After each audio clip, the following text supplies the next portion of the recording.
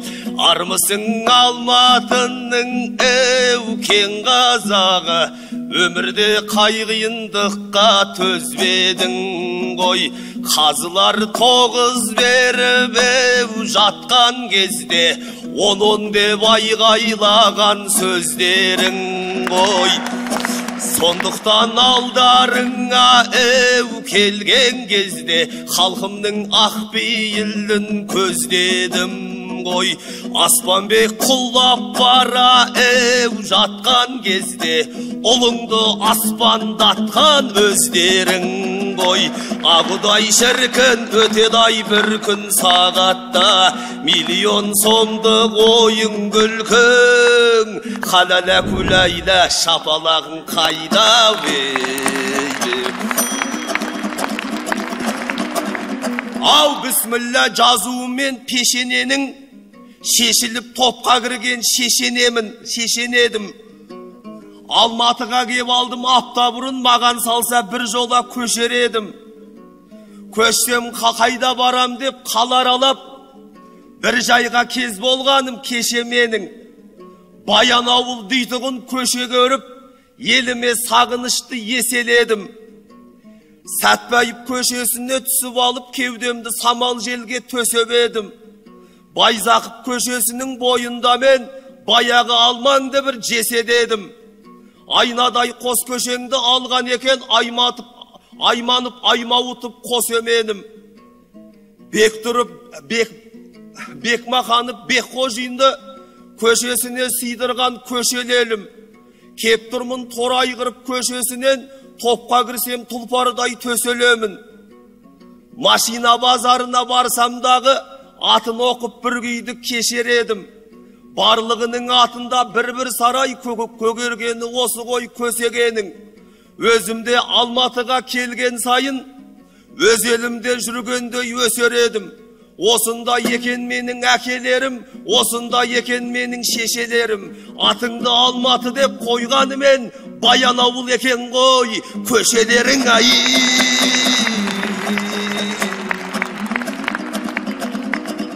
Ау тәуелсіздіктің жолында қиындық көрдік қаншама, кейін шегініп көргем жоқ, Кенесары төремнің басын кесіп алса да, 37-нің кезінде арыстарымды апарып абақтыға салса да, 86-нің тұсында еркек тоқтыларымды құрбандыққа шалса да, қызғалдақтай қызымның қызылғаны тамса да, тілімді кесе алған жоқ, басымды келіп жарса да, 96-ның кезінде, 91-дің кезінде тәуелсіз елге айналдым, сауын айтып баршаға, көк байрағым желбіреп әнұран болды шамшаға.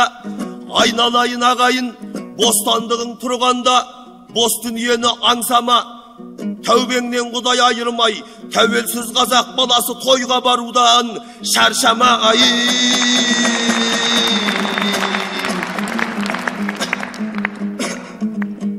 Оу, Мейірбек бауырым, қалайсың? Түрінде бар балалық, тілінде бар даналық. Сырда туған сүлейің Найман шалдан таралып, Мартай жырынан нәр алып, арлан болып ер жеттің, екі көзің аларып, екі езуіңнен қан ағып. Ауылда туған бал едің, бұл күні болдың қалалық. Астананың төрінде тоты құстай таранып, Евразия шаңырағында білім алам деп шамалып, бауырыңнан жүрсің жаралып. Аман ба өзі Астана, күн сайын жатқан жаңарып. Бауырым, Астана жаққа өзіңе жақын еді ғой аралық. Өз аузыңнан естейін, Астананың төрінде тағы қандай жаңалық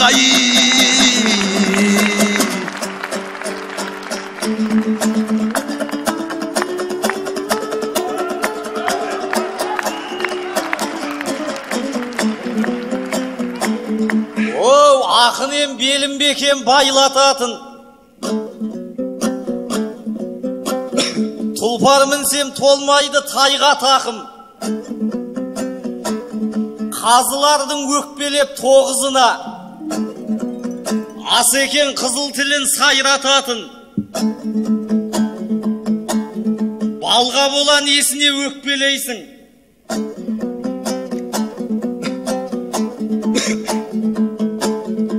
Айымдамай жай қой бұл жай жататын. Тоғыз бөлсе қазылар не болыпты? Сорыңды сол емес қой қайнататын. Қазақтың қай кезде де дәстүрі ғой, үйірімен бір тоғыз айдататын.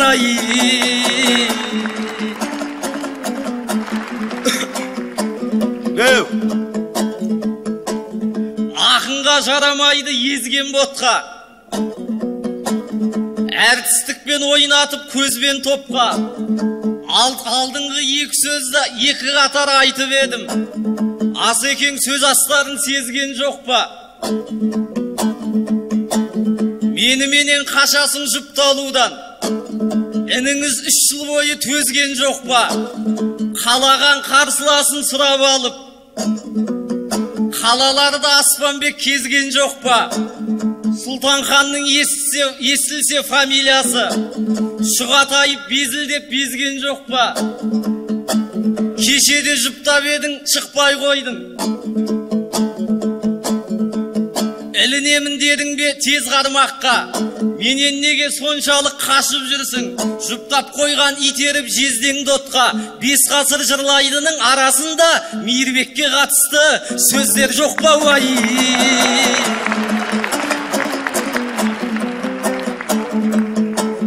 Оу, адырнадан атарысың жебе жырды, шешендікпен танытсаң шеберілгі. Едірейіп қарауың бір түрлі екен, желкемден шығарардай жегенімді. Сен бұрын қарапайым жігіт едің, кездескенде сұрайтын керегіңді. Алтын домбыра өзіңді қатты өзгертті, алталашқа арттырып беделіңді. Өткен жыл осы жерде айтыс болып, көрсеттің көпшілікке өнеріңді. Менсінбестен айтыстың Маңғыстаулық Мұсайып Нұрлан дейтін өреніңді. Есім шыға жаздады естігенде, сенбесімді білмедім сенерімді. Екпінімді сен түгіл сүгір жырау тірілсе де, екпінімді басалмайды дегеніңді. Көрдегі бабасында шаруан қанша, төрдегі баласын айт өлеңіңді. Кішіпейіл адамда білім болар деп айтқан тыңдасаңшы кененіңді. Тірілерден Айт Саржан таппағандай, өлгендермен алысып не көрінді? Айтса да түсінбейтін тұспалғилы, ақын жігіт емесең мысқалмайлы. Кеудесіне нам пісіп бұл Аспанбек келмеске кеткендерді ұтсам дейді. Әргәлләді бір қиял деген осы сыр бойда ханның қызын құшсам дейді. Жерге түсіп тұрмаса арасында аспанда қалықтаған құс қалғиды. Қарағым сен қайдасың, сүгір қайда, ұрпаққа айта білген ұстам дойды. Асыл тас Аспанбекпен қатар тұрмас, бағаң артық болса да мыстанмейді. Әй бірақ мен өзіңді түсінемін, күшенген жан бойда артық күш бар дейді. Көктемде құмырсқаға қанат бітсе, көктегі құспен бірге ұшсам дейді.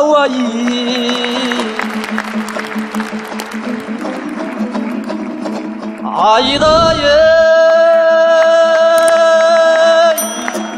шамалы аспан кідіргін, тиегі тайбай тіліңнің, алтында мені бауырым, алтынын төктім ай жырымның. Санаңды біраз шайқайыны, сазына салып ай сүгірдің. Менсінбей тағыбай тұрсың ба, мәнісі не деп мұныңның? Тәкәпбардың ақыллы, ұшында тұрар ай мұрынның. Қаймы қатынай мен емес, қақарланып қарама, қақарманындай бүгіннің. Шабал тұлпарың шаппай қалама, даусын естіп түбірдің. Жасы кіші болса да, жалы биік ай ініңмін. Қабанбайдай кешегі қан ойнаған бойымда, қаптағайлап шабарай бір ұлмын. Бабатай дулат, бабамдай, бабы келіскен ұлыңмын. Қай елге жиен деп білсең, қай елге жиен деп тұрсаң, райынан жауды қайтарғаны, Райымбектің жырын, райынан жауды қайтарғаны, Райымбек болып ай біліндім. Мұқағали-ау еркіннің мұрасын жырға сіңірдім. Құнарлы ойын сақтадым, Құлманбеттен қалған құлынның. Ал енді көрген Аспанбек, жұлқынып келген сендейдің. Жұдырық болып ай жұмылдым, ал кезегіңді берейін. Бұлқына бер бұлқынсаң, жұлқына бер жұлқынсаң, Ораз марқұм айтқандай, шытынап шыны кетпейді, тулағанына шыбынның. Айдайы, айдайы, айдайы, айдайы.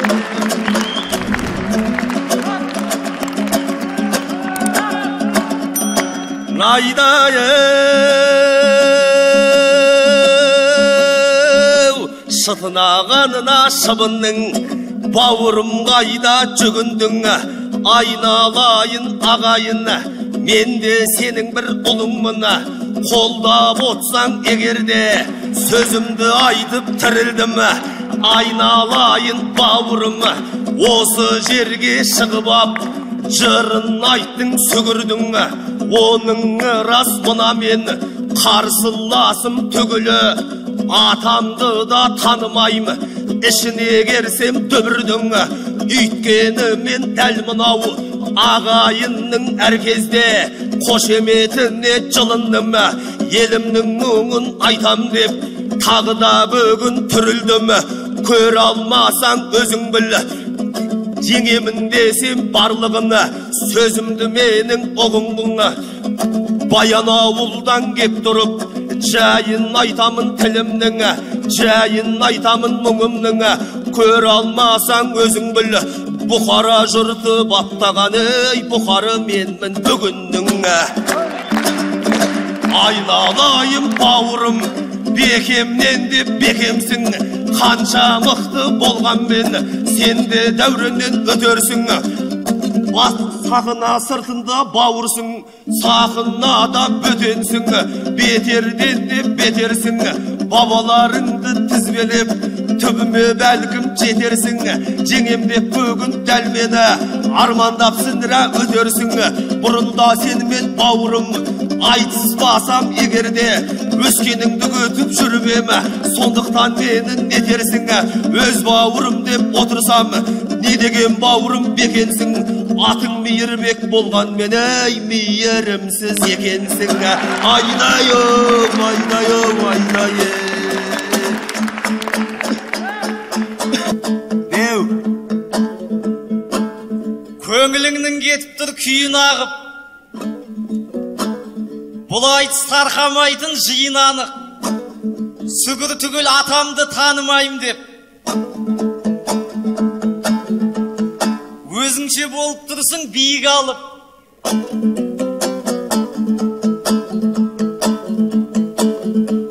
шапаның үстіңдегі жарқырайды жарықпен шағылысып жиі жарып. Төреғали бауырың сыйға берді, артық жерін кидің ғой қиып алып. Біреуден біз біреуден сөз аласың, әркімнің дүниесін жиып алып.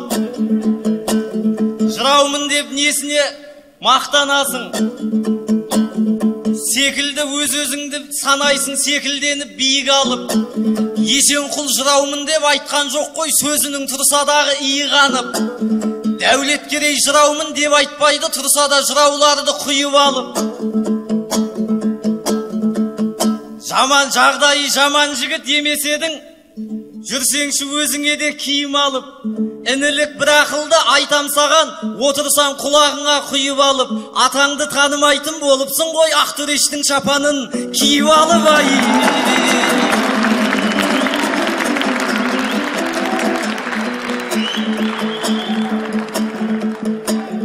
Айналайын Аспанбек, айналайын Аспанбек, айтысқа шығып жасыңнан ақындарды жасқайсың. Айғайыңа бір күнде, аяқ асты бір күнде айқайыңа бақ қонып, ақындығыңды растайсың. Мен білетін Аспанбек әңгіменің барлығын Баянауылдан бастайсың.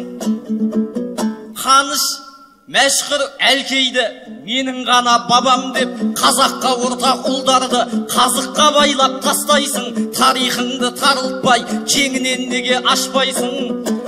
Алдыңғы жал алтын домбырада, Қаныштың алған алтынын аулым алып кетем деп айтқаныңда Аспанбек қысылмайсың, саспайсың. Мейірбекті мейірімсіз деп отырған бауырым, сөзіңді қалай растайсың? Бетіңе тіке айтайын, атың Аспан болған, мен жершілдіктен аспайсың.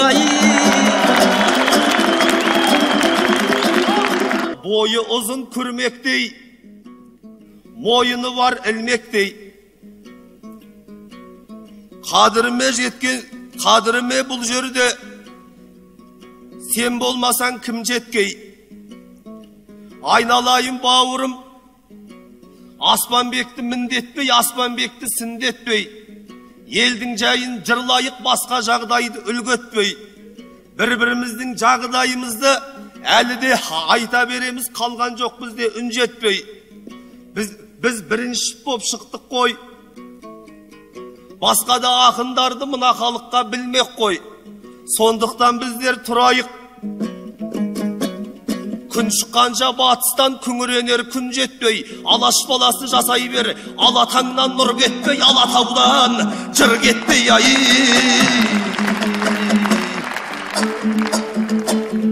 Оу, Асеке, жыр тұлпарым болдырмақсың, қоштасып көрерменмен қол бұлғапсың. Ярас бізден кейін талай ақын, сахнаны қыздырып жандырмақшың. Шапаныңды әзіл деп айтып едім, ашуға көңіліңді алдырмақсың. Ең бастысы ел жұртым аман болсын, тұлпарды қалай бүгін шалдырмақсың.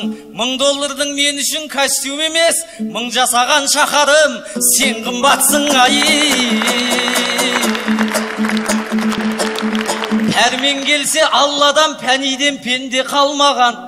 Қорқыттың ұзын құрығы ажалдың ұзын құрығы, қорқыттың өзін жалмаған. Бұл дүнияның мысалы, қарыс қалыспау үшін қарғадан, сауысқан біткен сарнаған.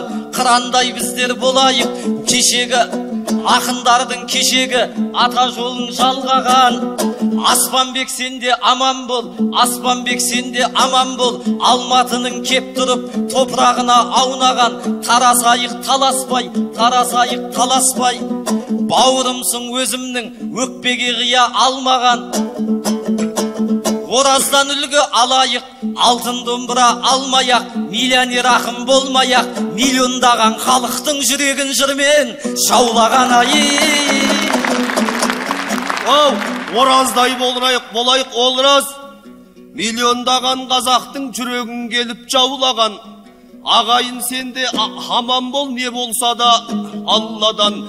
Алталаштың ырысы ортаймасын қауғадан. Аман болсын арлағам, аман болсын арланам. Тойларың тойға ұласып, жаңылмайық тәубадан. Алматым аман сау болғың, қазақ деген халықтың азаттығын жалғаған. Әлі талай бұйырса жолығармыз таңдаман. Мейірбек сенде аман бол, кешек өткен Нартайдың даңғыл жолын жалғаған. Жолың болсын деп тілеймін, жақсылығың көп болсын, айналаңды барлаған. Ағайын сенде аман бол, әлі талай бұйыртып жолығамыз таңдаман. Әйт, осы менен бауырым жағадан, әрине бұл жерде бір-бірін бүгін ағайын жөн болады алмаған. Мейірбек бауырым аман бол, ораздан қалған дүние кімдерден кейін қалмаған Жақсы, рахмет.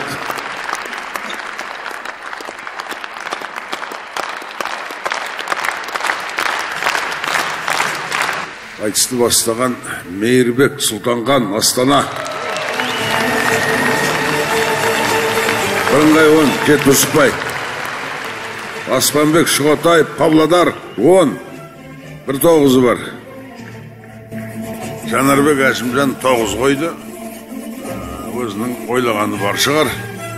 Енді кеше Жансаямен жақсы айтыс жасаған 7 ұлдың әкесі 5 мезгіл намазын қаза қалдырмай жүрген иманды адам Қарағанды облысынан келіп тұрған Сал Сайрат Тілеген Әділов ортаға шығады.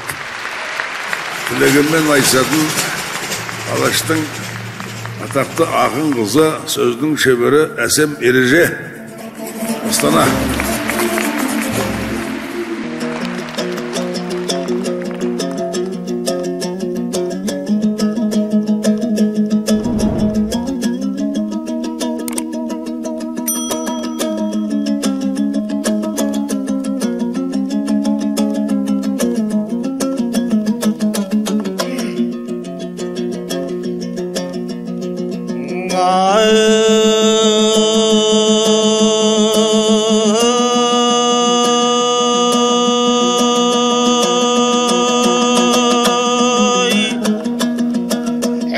Шала сөйлеп қайтейін шалағайдай, қауып сөйлеп қайтейін қомағайдай.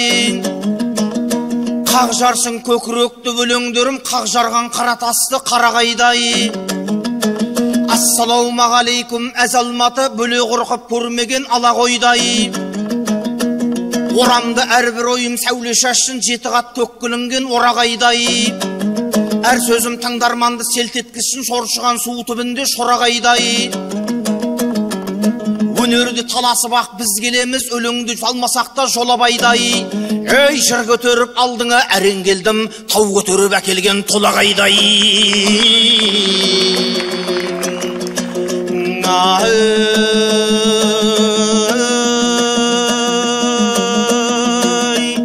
Ей, тарландай жер танабын қуырмақпын, арландай топтан торы суырмақпын. Ал өгіздей мөңіретіп адырнасын, келеді сайгез оқты суылдатқым. Қанғаттан қос көзіне қаршығадай, келеді айдың көлді шуылдатқым. Жаппар ем жар бол деп жолға шықтым, беліне бежінер сап буырлаттың. Құланның тұяғымен жел тұрғызып, қыранның қанатымен тұғыр қақтым. Ей, қасыма қара қызды ертіп алып, көкесін көрсетейін қуырдақтың.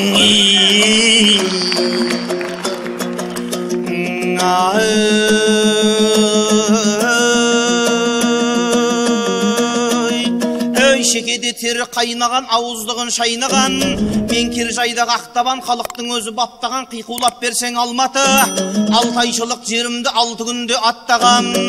Мен тәуелсіз қазақпын, дұшпанының кеудесін өкшесімен таптаған. Мен қазақпын, дуылғалы бабам бар, жауына 2 оқ атпаған.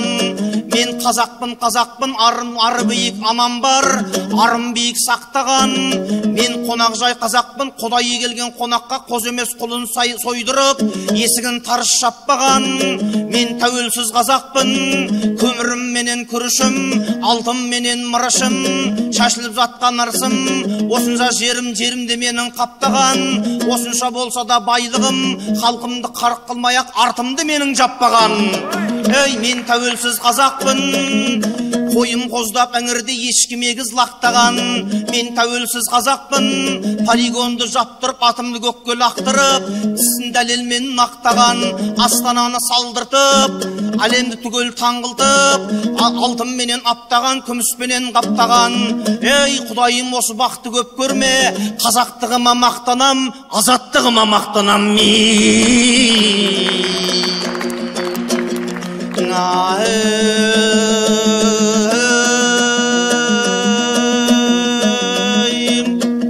Ей, еске шап кешек өткен күз көктемді, алдымнан жансаядай қыз кеткенді. Кеншемен жансаяны ұшықтадым, жүрсім маған молла деген қызмет берді. Сахнада тегін молла бар екен деп, тырнадай мына қыздар тізбектелді. Мен өзімді ұшықтатып алайын деп, тағы да бір бойдақ қыз іздеп келді. Көрсетіп ақындықтың бет тұлғасын, бойымда қасиетпен тек тұрғасын. 7 түннен кейін жансая жәке тұрмыс құрасың деп, ойымның айта салдым тек сұлбасын. Масқара қып тұрмысқа шықпай қалып, жансая кеп мұрнымды бет қылмасын. Өкісі желбіреп мынау келді, жүрегіңде әсем қыз кек тұрмасын. Қуғыздар үйір бола бастады ғой, тілеген жол ашады деп тұрған соң. Ағатай жолым менің ашып бер деп, тәңертең аруна қыз кеп тұрмасын.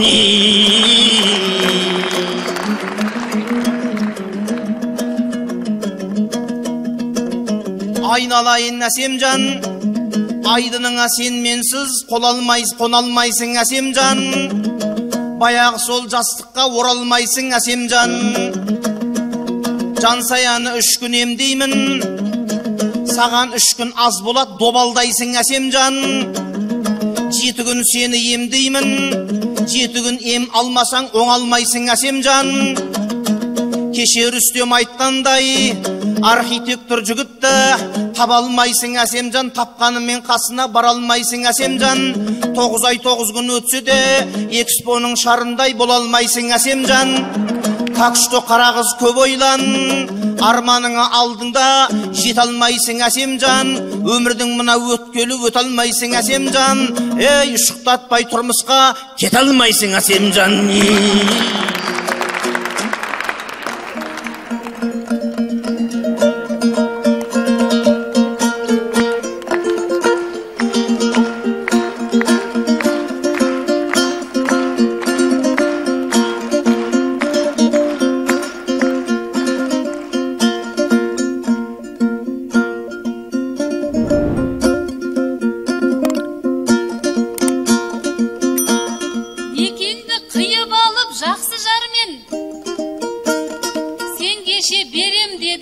жәрдем шақырып жансаяны оңашаға деп айттың ұшықтауды тас қылам мен. Ал бүгін оңашада мен ұшықтап дедіңіз бір күйеуге тапсырам мен. Молдалар қызбен жалғыз қалушы мед. Білерсің болсаң мұны дос құрам мен. ұят мұныңызға не дейді екен? Бар мәлде байланысың бақсылармен. Көзі көк өзі сары дүмше молда, семіріп кеткен екен нәпсің әбден.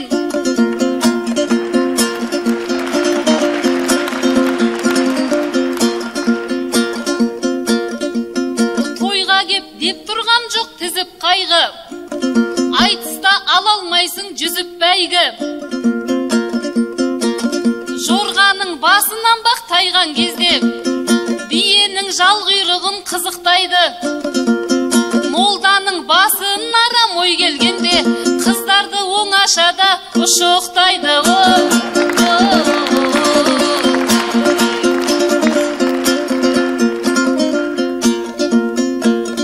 Жүрегі қазағымның бай жүрек қой, қол соғар дуылдатып жайдыр етпей. Ертерек теңін тауып қыз баланың, жақсы ғой жұптасқаны қайғын өппей. Шардай бол деп жатыр ғой бәрі маған, тұра алман тарихымды байлық етпей. Домалақ анадай боп кетер едім, бір жігіт табылыс егер бәйді беттей.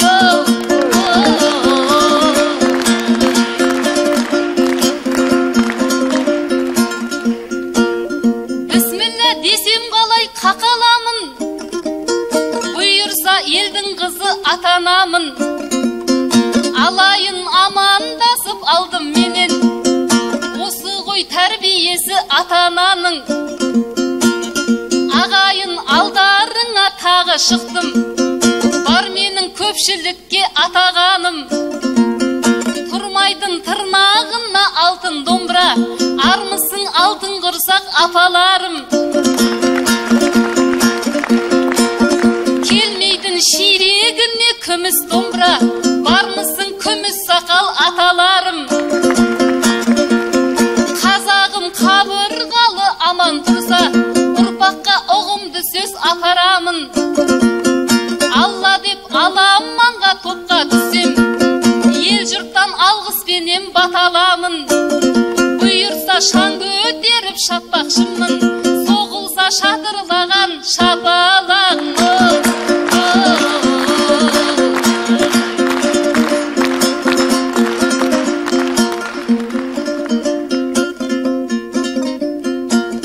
Емес қой мынау айтыс жай сынақ құр, демеңіз әсем менен тай сұрап тұр. Мәрттігі байқалмаған сері молда, арқадан келдім ғой деп шәй сұрап тұр. Қыздарды сыйлықпенен қарық қылар, қылығы серілерге қайшы боп тұр. Дорбаңды тесіп-тесіп түк таппаған, жансая тілін тағы қайшылап тұр. Жолыңды ашамын деп, ұшықтайым деп, молдекем қайда бізден қой сұрап тұр. Айтыста аруларды аялаған, орны аман жолдың ой сұрап тұр.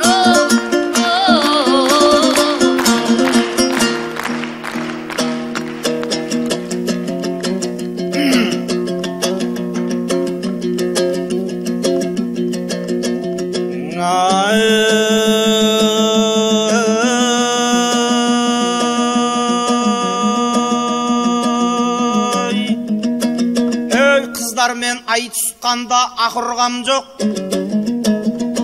айтысқанда қыздармен ақырғам жоқ қара қыз. Тұңғиыққа мен сені батырғам жоқ қара қыз. Той сұрады дедің бе, той сұрады дедің бе, саудаға сабдуғамды сапырғам жоқ қара қыз. Әсем деген жүйрігім, биенің айтып құйрығын, оған бола басымды қатырғам жоқ қара қыз. Оңашаны қайдан шығардың, мен өзіңді оңаша шақырғам жоқ қара қыз. Оңаша сені шақырмайым, астарлы әрбір сөзді тауыптышың. Мен сені осы жерде оқи берем, маған деген ықыласың ауыптышын. Ей, сені мен оңаша жерге мен бармаймын, сен себебі Жансаядан өткен қауыптысың.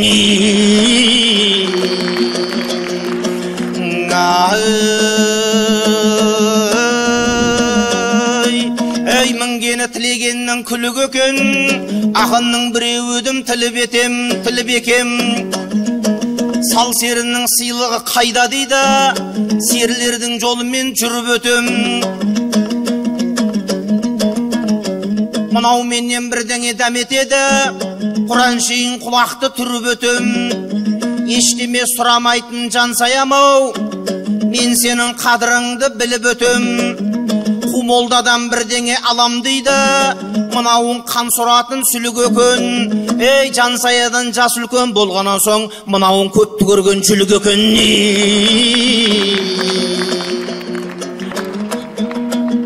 Ей, болмайды тілеш шаған бата бермей, мен саған көрінем бе қаталердей. Жансаяның артынан ілеш ала, сенде тұрмыс құрасың атал ергей. Бірақ мына ақылымды жаттап алшы, сен мені қос көзіңмен ата бермей.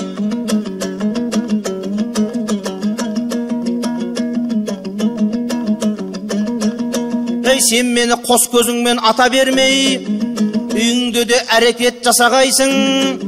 Тілеген жолды ашып берді ғой деп, үйіңде қисайып қата бермей. Ей, өзіңде движение жасап әрекет қыл, тілегеннің дұғасына сеніп жата бермей.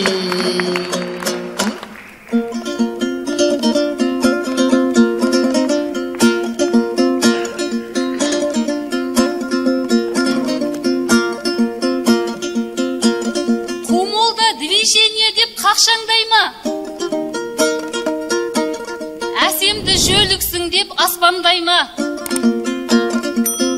Осылай жаргондарды қоса берсең, өлеңің бөтен сөзбен лас болмай ма? Еңбектен өзің дейді маған сенбей, Түкәнің осы сөзін тастау қайда? Барлығын движенияның өзім қылсам,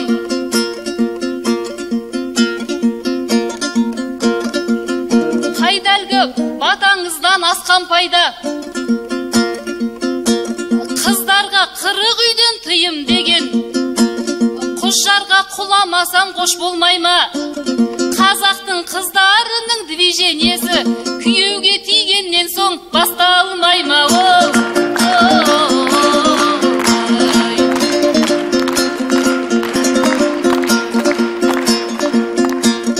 Дәріптеп дәстүрімді сал тұстадым, қыз едім қара сөзге қарт ұстаның.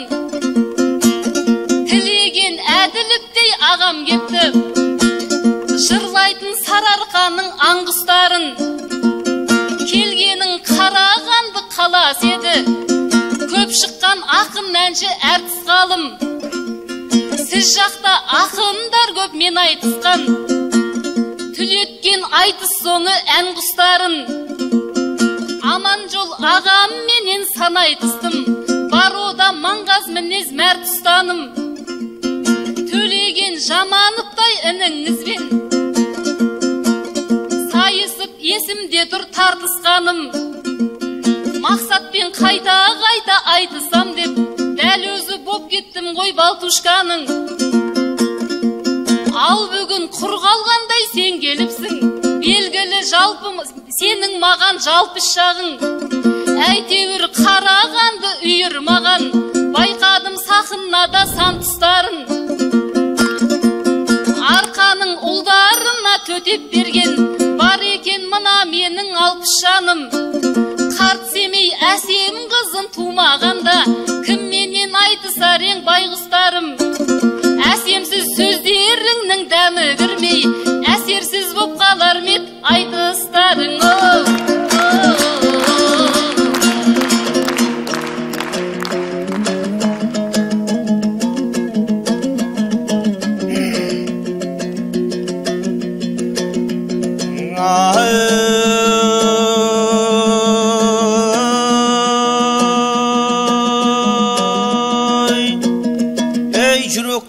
Атылды ғой есті өлеңің, әсем қыз бұныңды да ескеремін.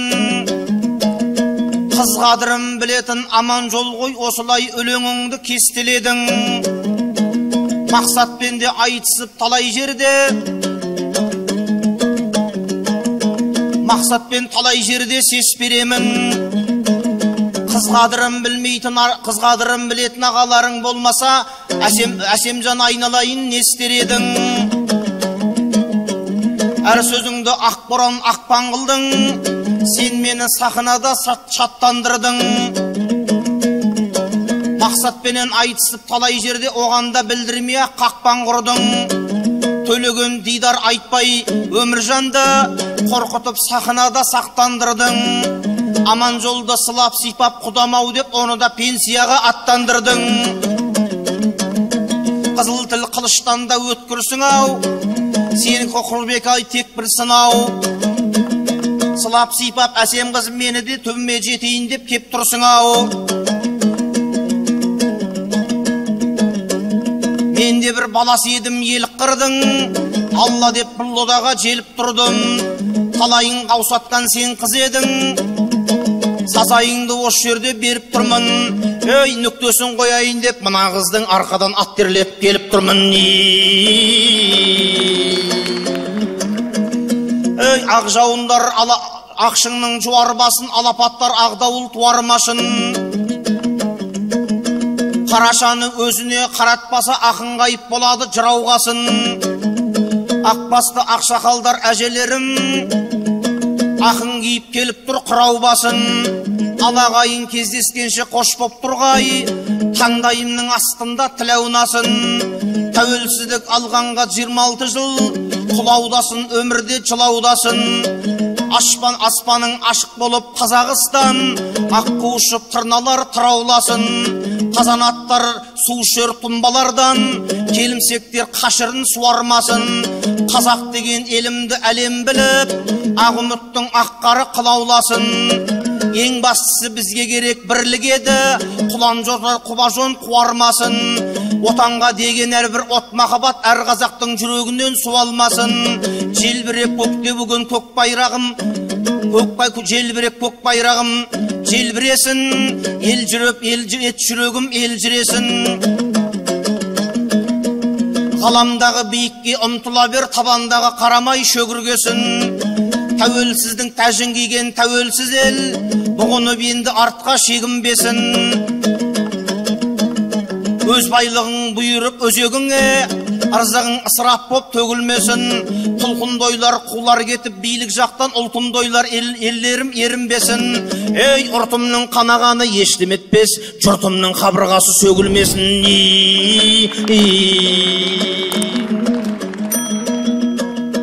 Ана сен өлеңдерің сарқырасын, жырларың көк байрақтай жарқырасын. Ал енді жортқанда жолың болсын, өзгелерден ақынең нарқыбасын. Ей, таңдайдағы өлеңің сарқылмасын, маңдайдағы жұлдызың жарқырасын.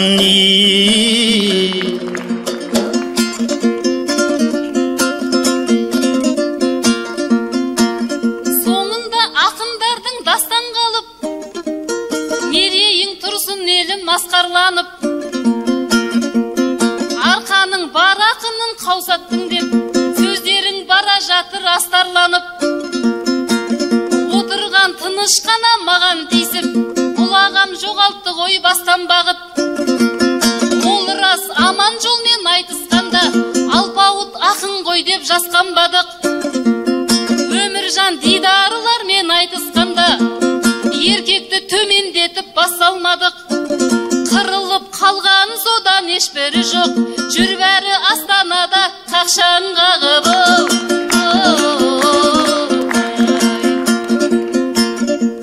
Артық деп күн демейік асы көпті, қортық деп тіл демейік қасы көпті. Атамның қомы аттың жалын дүскен, қазақтан небір зұлмат ғасыр өтті. Алаштың басы аман қалу үшін, кесіліп хан кененің басы кетті.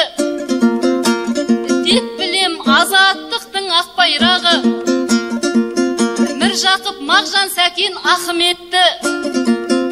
Әлихан айтқан шәкәрім мен бейімбетке ұрпағың айту керек рахметті. Лаулаған мұз үстінде бұл желтоқсан қазаққа қайраттарды нәсіп етті. Қыздарды қанға бөккен қар үстінде ызғарлы қоғам белден басып өтті. Бәйгемді 91-де топқа қосып, жұртымның жанарының жасы кепті. Құранын ұмытпаған тектеліме, Құдайым азаттықты шашу етті. Азаппен шектірісе де қасіретті, азаттық қазақ үшін қасиетті.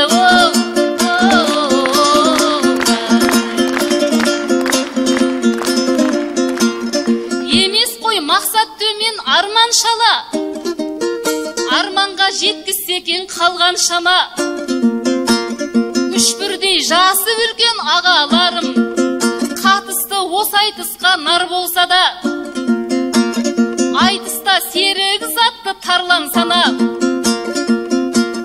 айбекті азуы бар арлан сана. Үшінші тілегендей ағам еді, ағызған өлеңімен таудан сала. Жүріңдерш аман несен ортамызда, қатысып айтысқа шал болғаншада. Жансая екеуіміз сіздер барда, жастау боп көрінеміз сәл болса да.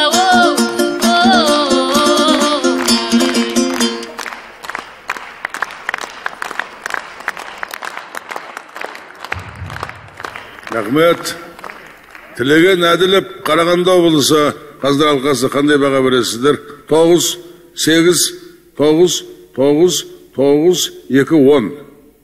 Әсем Ереже қызы Астана 2-9 бар, 5-10 бар. Керісінше айтып отырмын. Келесі айтыстың алдында мына бір деректі сіздердің назарларыңызға ұсынғым келеді.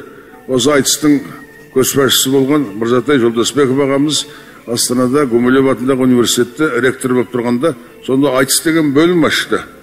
Мынау қазір сахнада жүрген Еркебұлан, Еранғайыптар сол бөлімді бітірген кәсіби маман ақындар. Кейін олысы кеткен соң жабылып қалды да, қазір Астанадағы Айман Мұсақожаева басқарып отырған ұлттық өнер университетінде айтыс деген факультет ашылды. Қазір 15 шақты бала сонда оқып айтысқа маманданып жатыр. Соларға білім беріп отырған жалғыз кәсіби ұстазы Еркебұлан Қайназаров, Түркістан, Шымкент, ортада. Еркебұлан біздің ең әлеуетті ақындарымыздың бір айналайын. Алла аузыңа жақсы сөз салсын, бағың жансын. Еркебұланмен айтысатын біздің айтыстың сәні Оралдағы Батыс Қазақстан Мұхаммед Өтемісұлы атындағы Батыс Қазақстан университетінің қызметкері Жайықтың Жансаясы, Жансая Мусина.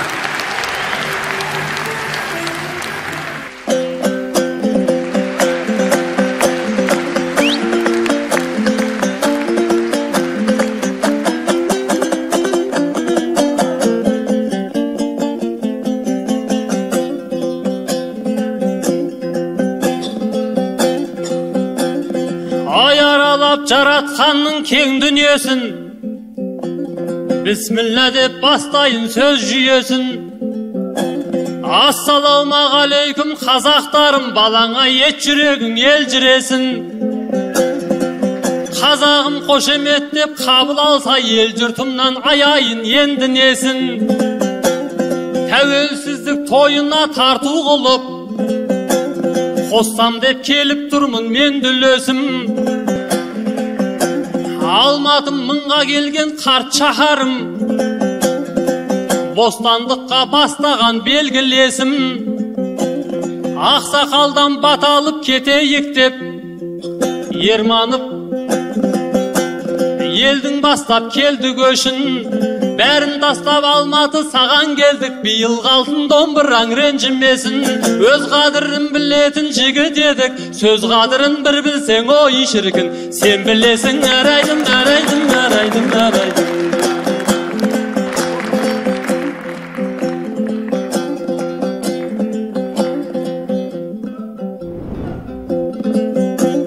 Ай Жансая мамамдысың, құдай, құдай. Тағы да көреміз бе бұлай-бұлай. 6-шы рет сенімен шығып тұрмын, аспанда да кездеспес күн ай бұлай. Қылқылдап қыр соңымнан қалмадың ау, түлкіні де қумайды құмай бұлай. Сен үшін мақамды да өзгертемін, аспаптан обал болды бұрай-бұрай. Өзімнің әйеліме сөз қалмады, өлеңді саған ғана құрай-құрай.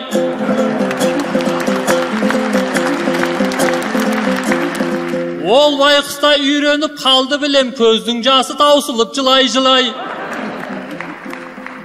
Айтысқа кеттім десем болды, қазір саған сәлем айтады дұғай-дұғай.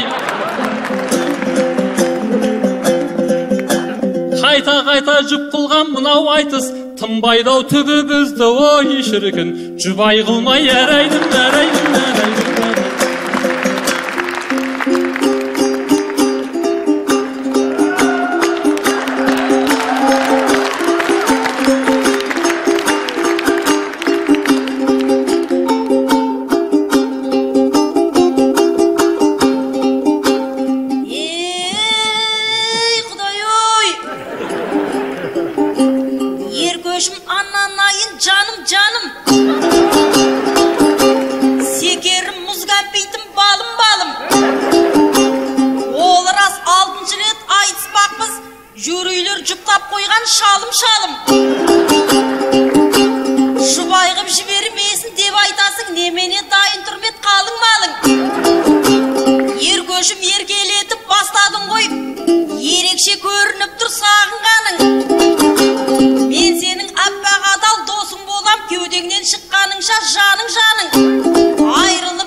Өлеңнен маржан тердің бе, өнерлі жанға ердің бе? Қанатты сөз қып айтып жүр, Байбектің ойын ел күнде. Алматы деген жақсы ғой, бар жоғы 500 теңгеге әбетіңді ішіп келдің бе? Сөйлесіп қайтем араздай, онсыз да сыйлас жаназ ғой. Сенде кіші пейіл бол, дүрдейіп отсын, қасымда цемент таситын камаздай. Болмайды енді серпілмей, айтысқа шықпа жең түрмей. Әзілдеп жатсам өкпелеп, жылап қалмашы еңгілдей. Ұрысып қалып шалымен теріс қарап жатқан кемпірдей. Мен жай қалғанда теректей, желектей, сен қорғаным бол теректей. Даусымыз кетіп далаға, даңғырлап қалмай қайтөбір түбі тесілген шелектей. Жылда бір көрер жылғысым, ел үшін туған ұлмысың, сен мен үшін қашанда қара мұнайдай қымбат. құндысың, қаранандай құндысың. Ел жүгін артқан иықсың, шет өнер бойға жиыпсың. Сен мен үшін қашанда Қаратаудай қадірлі, Алатаудай биіксің. Ал сөйле жерді жай теппей, шытынап кетпе әйнектей. Кезекті бердім өзіңе, сарқылып қалма, көп қайнап су бітіп қалған шәйнектей.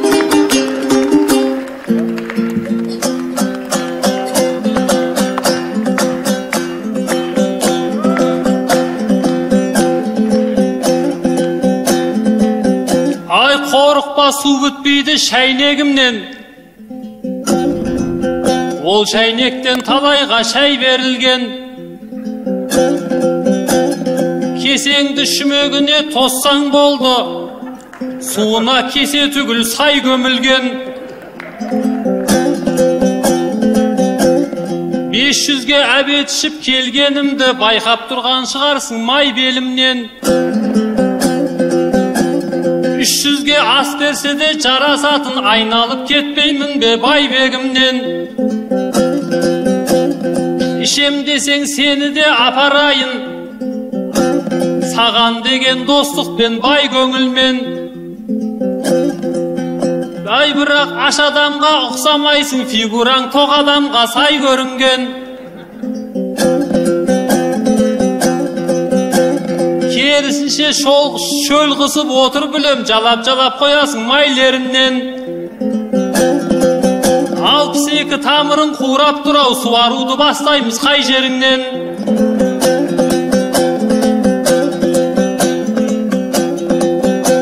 Ау жансая, ал шаба қой, шауып көрсең, құтырып кетушедің сауық көрсең.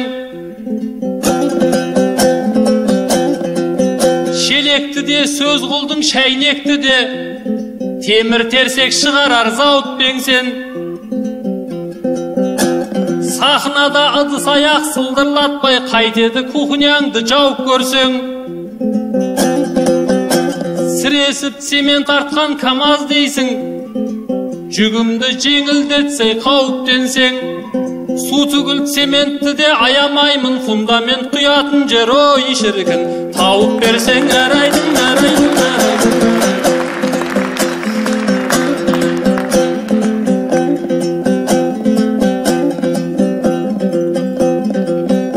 Ай жансая, еріккеннен келгенім жоқ, жүйкемді бітірдің ау сен менің жеп. Мен үшін әдейілеп табасың ау, неше түрлі теңеуді елден іздеп. Кемпірімен ұрысқан шалдай дейсің, біттім ау мен де сенің ермегің боп. 30-дағы жігітті шалғып көрген, дәл сендей бойдақ кемпір ой шіркін. Көргенім жоқ, әрайдың, әрайдың, әрайдың, әрайдың. Ай жансая, жаным десе елпілдермін, қуанғаннан секіріп селкілдермін. Қалың малыңдайым ба деп қалдым ғой, бұл сөзіңнен жүректің дертін көрдім. Мен саған кредитім бар дедім ба, жігіттей жомарттыққа жең түргенмін.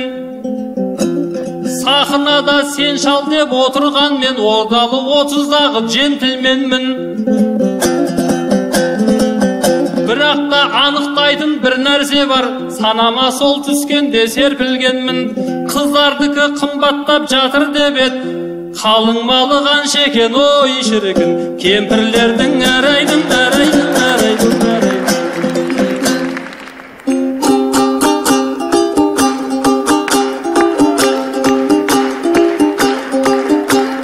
Ей джентльмен, жағатын жала менен күйеміз жоқ, үйленген басыбайлы иеміз жоқ. Шығасап бойдақ кемпір деп айтасың, айтсам да бұйырғанға тиемін деп. Негізі өзімнен де көп кінә бар, өнерді қуа бердім киел іздеп.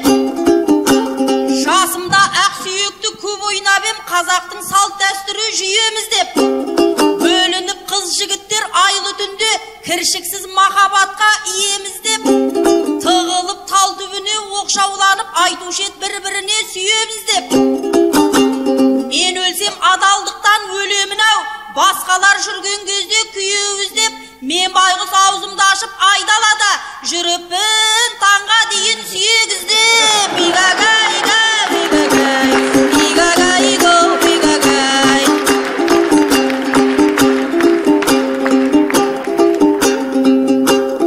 Мен енді джентльменге дем берейін, сөзіммен дертке дауа ем берейін.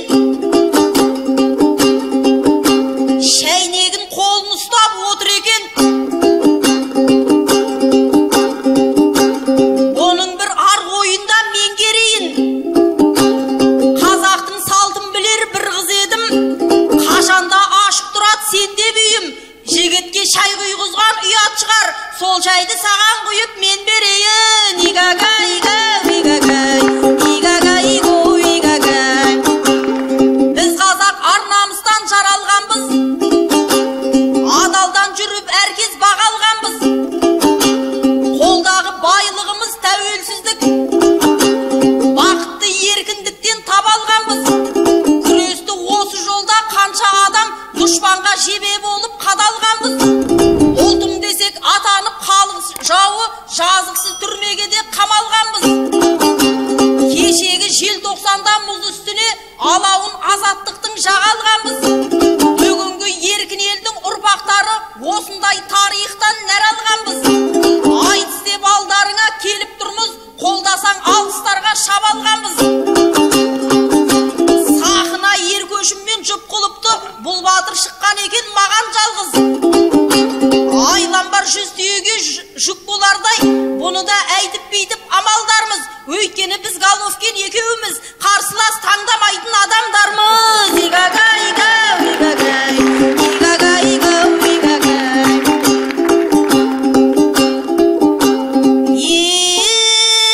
Ергөш, бойыңа жиып теріп бара зілді, келдің бе арқаланып багажыңды. Айтыстың шарты солай болғаннан соң сөйлетіп отырайын сабазымды. Рухани жаңғырдың ба жоқ әлдесен, жолдаумен қап қойдың ба ана жылғы. Сойдың ба соғымыңды етін тұздап, жатырсың қалай күтіп жаңа жылды. Желтоқсан өтіп барат, жел қатты, әйтеуір сен көрмеші қаға жуды. Шықпақсың қыстан қалай тоңбау үшін, тон іздеп тоздырдың ба мәгазінді. Жоқ әлде бұйыл қайда кимекпісің, тізесі шығып кеткен гәмәжіңді. Игагайга, игагай, игагайго, игагай.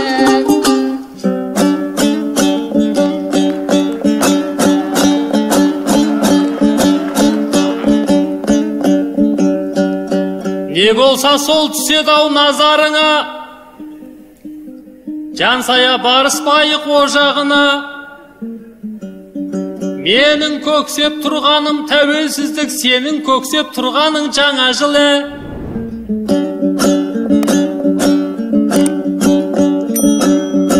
Иисустың туған күні маңызды емес, исламның бет бұрсаң намазына. Айтыстай ұлы өнерді ардақтаған, жаратқан жар болсын жау қазағыма. Төбемнен төмен қарай өлең құйып, ептеп жеттің бе гамажыма. Тізесі тесілгенше кие берем, жансая алаңдама ожағына. Жалғыз атын жасырып сақтап жүрген, тиіспе бәйбішенің гаражына. Ей.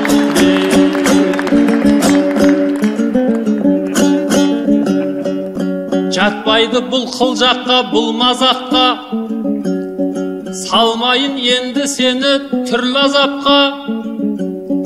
Жансая жан аман бол, қайда жүрсең сендей қыз керек біздің дүр қазаққа. Головкинге ілесіп кетіп қалмай, аман есен келім бол бір қазаққа.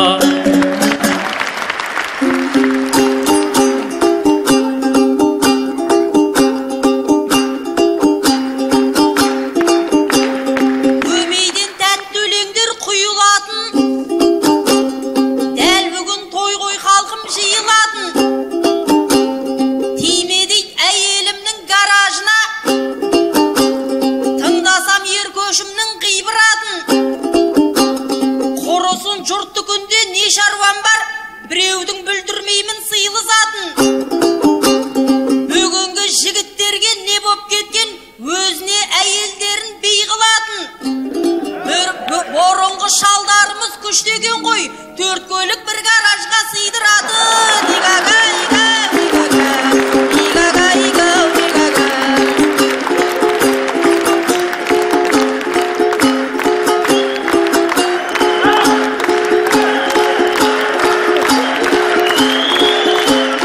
Ол алматы қашаннан біз гарман жер, жақсылардан жаңғырық боп із қалған жер. Желтоқсаннан кешегі естен кетпес, шілдеде де ерімес мұз қалған жер. Бұл алматы еңбегі ерен мекен, тарихының тағылымы терең мекен. Колбин бізге кім екен, қазақтарды қазақ қана басқарсын деген мекен. Батыр қалам, ақтаңыңды шаттықпен батырдалап қалам. Өткен күнін ұмытпас ақылды адам, өнегеңді үлгі қып жатырдалам. Батыр қалам, айналайын алматым өсер елсің, абаттанып көркейер көшелершін. Бағырысың басыңнан мәңгі кетпей, ұлағатты ұрпағың өсе берсін. Бауырларың гүлдей берсін қала мен ауылдарың, жайнай берсін қыздарың тауылдарың. Ата желер сендерде ауырмағын бауырларың. Бұрылайын ер көшке қасымдағы, жолғармыз сахнада расында әлі. Аман деп жүрсін сендердей саңлақтар, айтыс дейтін өнердің асылдары. Асыл адам жасымаған, айтыста тасымаған. Ал әзірге өзіңмен қоштасайын, бауырың бүтін болсын деп басың аман. Асыл адам ер көш досым, еркелеймін өзіңе ер көскесін. Айтыстағы жұлдызың жоғары боп, шабытыңның алауы ер төшпесін. Ер көш досым.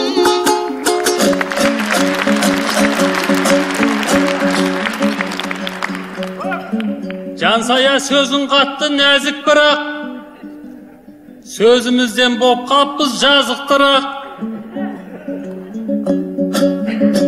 Қарағым айналайын қателесте, ол гаражда төртеуге азық тұрады. Төрт көліктің бастарын біріктіріп, ол гаражда жалғыза қазық тұрады. Ей. Жақсы. Қазылар алқасы, дайынсыздар ма? Еркебұлан Қайназаров қалай айтыс жасады? 10. Бірыңғай 10. Жансая қалай екен, Жансая? Бірыңғай 10. Бұна Бауыржан Байбек Алматыға әкім болып келгеннен кейін Алатау дәстүрлі өнер театры дегенді ашты. Қазақтың ұлттық дәстүрлі өнерінің бәрі сол шаңырақтың астында күн көріп отыр. Бізде айтыс ақындарына 7 бірдей қызмет орнын ашып берді. Менен кейін тағы 7 ақын, сонда азымыз айлықпен жұмыс істейміз, осы айтыспен айналысамыз. Сол дәстүрлі Алатау өнер театрының айтыскері Рүстем Қайыртай ортада. Біз мынау ақындарды пенде баса ұрат, балтыры сыздайды. Мынау Рүстем түрмен ауырып, дәрігер шақырып, жаңа ұшықтырып, жаңа ғана келіп тұр, сайысқа ауырып тұрып көп тұр. Дегенмен айтысқа шығам деп қайтпай қойды. Рүстеммен айтысатын Алаштың айбарлы ағыны Айбек Қалиев, Арқалық.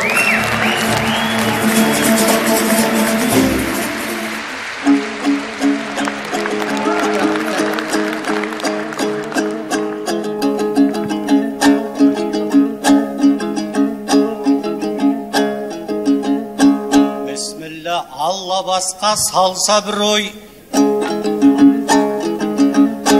ел құрметі ақынның мансабы ғой. Айбекке микрофон дүзеймін деп байқаймын, ауру бала шаршады ғой.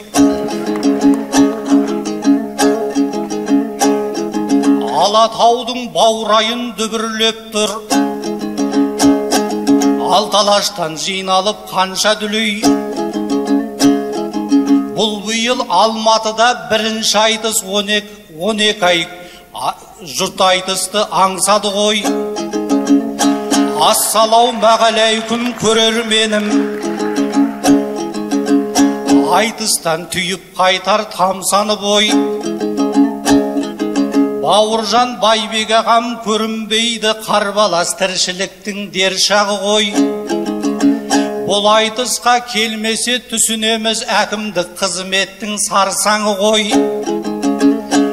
Айтыс сайын ортаңда отырушы ед, ол да болса айтыстың балшағы ғой. Бұл қоғамда шешілмеген мәселе көп, бірі бетсе біріне аусады ғой. Әрбір айтқан сынымды жазып алып, маған да болып еді қанша бір ой. Айтып Байбекте шаршады ғой, жазып Байбекте шаршады ғой. Әгигәк, әгигәк. Армысың сері Рүстем, сал Рүстем, өлеңнің уызынан қанып ішкен. Жаны жайсаң бауырдың біреу едің, қашан келсем қарсы алған сағынышпен. Ақындардың ішінде азаматсың, қоятын барлығынан арын үстем. Оның бәрін не қылам айта беріп, біліп туған бәлесің бәрін іштен. Жақында дүниеге қызы келіп, жөргөктен жұпар жұтып балын ішкен. Бесік бауы берік боп, сәбиіңнің құдайым ете берсін бағын үстем. Көзайым ақ жолдай боп, шаңырағыңа құт берекет біргенсін бағырыспен. Әгигәгім, әгигәгім. Кейінгі жас ақындар қандайсыңдар, сырт көзге сыр алдырмай жайнайсыңдар. Өздеріңе пайдалы жағдай болса, ыммен жымын білдірмей жайлайсыңдар. Әйелдерің ұл туса басқан емес, алдымен бас пайданы жайғайсыңдар. Есімін жүрсің қойып, ерман қойып, жүкеңді шақырып ап тойлайсыңдар. Ал енді әйелдерің қыз тусегер, жүкеңнен алыс барып ойнайсыңдар. Той сайын әлем мәні әйелде деп, жүкеңнің жырын оқып сайрайсыңдар. Рүстем өзің айтшы, бұл жүкеңнің мықтылығы неден деп ойлайсыңдар. Жүрсінді жүрсін қылған менің апам осыған қашан терең бойлайсыңдар. Әйелдерің қыз туса сендер осы бақыт шамал деп неге қоймайсыңдар. Әдейгәк, әдейгәк.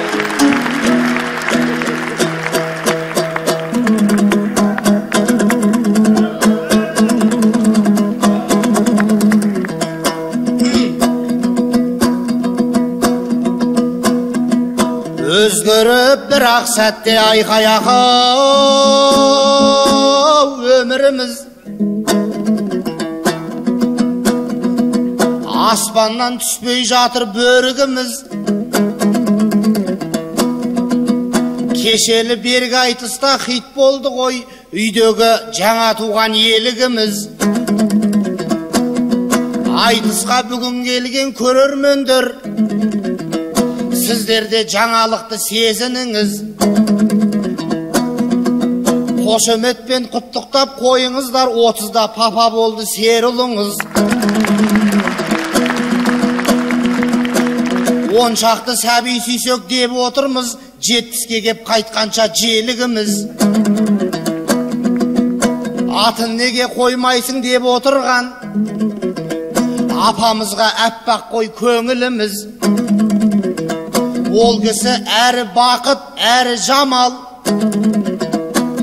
керек боп тұр екіге бөлуіміз.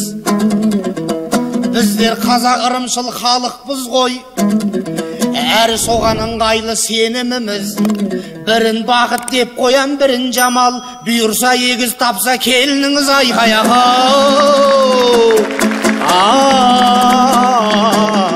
Ай деп қиқуласа залдағы көп. Алла деп сөз бастайын арналы боп. Тәуелсіз күнге арналған айтысымда сүбесіз сөз айтпаймын, салмағы жоқ. Қанша жұрт мекендейді жұмыр жерді, кім озып кім қалғанын Алла біледі. Біз әйтеуір тамыры терең елміз, сөзімнің титтейдағы жалғаны жоқ. Америка айбынды болған менен күлтөгін тоны көктей тарланы жоқ. Европа еңселі боп көрінгенмен шөбері сүйіп атқан шалдары жоқ. Арабтар ақшаға бай болған менен 4 мезгіл жауын шашын қарлары жоқ. Жапондар дамыл таппай дамыған мен айдың көл біздегідей таулары жоқ. Қытайлар қар ормандай көп болған мен балаққа оратылған балдары жоқ. Ассалаумағалейкум қазақтарым, бала тума дейтұғын заңдары жоқ. Көбісі баспанасы жүрсе дағы, көбеюден басқандай арманы жоқ. Айқаяға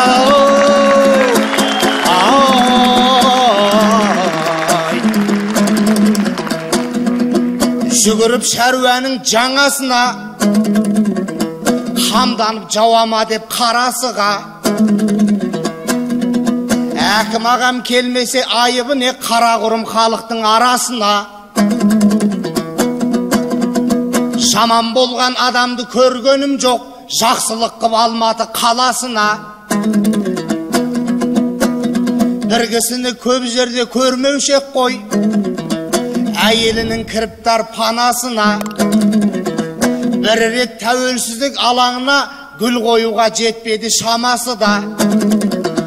Бәйбек болса жыл сайын алаңға кеп, тәу етеді марқұм апа ағасына. Қаламызды қоршаудан аластады, тазарды арығы да ауасы да. Қоршауды көрсетпесе баласына, кең болсын дегені ғой санасы да. Өйткені қанмен сызып шекарасын, дәл солай ғұмыр кешкен бабасы да. Айқаяғы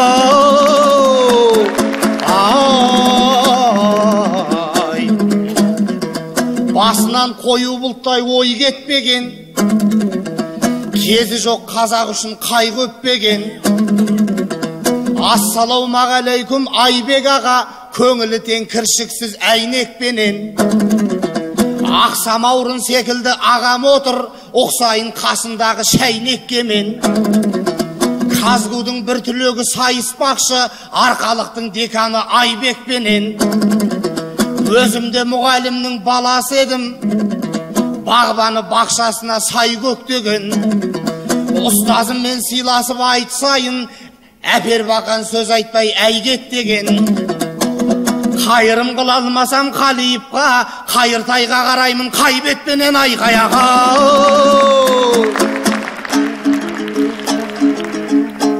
Рүстем бұл айтыстың дарабозы,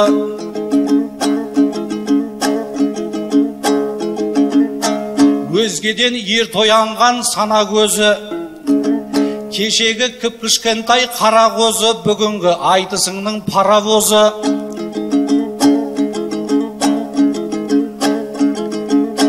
Қайбетпенен қараймын деп Қайыртайға әуелі тиісті ғой маған өзі.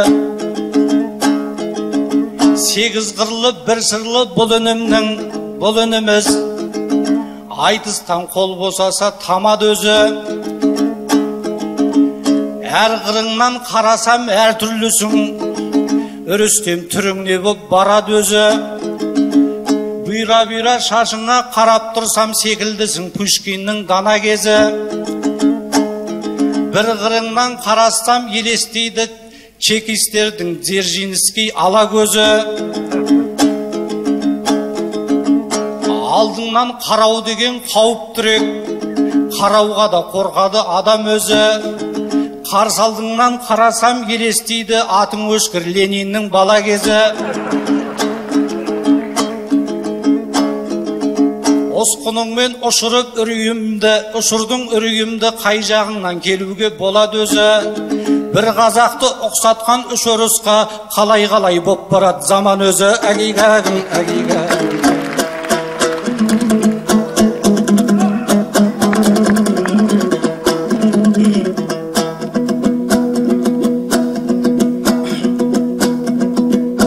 халыққа қарсы қойып сонда мені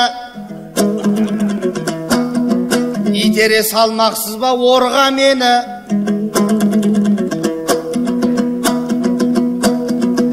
Лениннің бала күні сияқты деп несіне есің алдың сол бәлені? Бұқада бала кезде сүйкімді ғой, Ленинде жас кезінде болды әдемі. Ерекше оқымысты бала бопты, шашы да бұйра-бұйра қордал еді. Бірақ та 40 жастан асқан кезде қазақты дінсіз қылып сорлап еді. Шашпен бірге азайып ақылы да жеріңді жатқа беріп қорлап еді. Мен емес қайта сізден қорқу керек, маңдайыңыз сөзімнің зор дәлелі. Жас күнінде Рүстемге ұқсаған мен, қартайғанда дәл сіздей болған еді. Айқаяға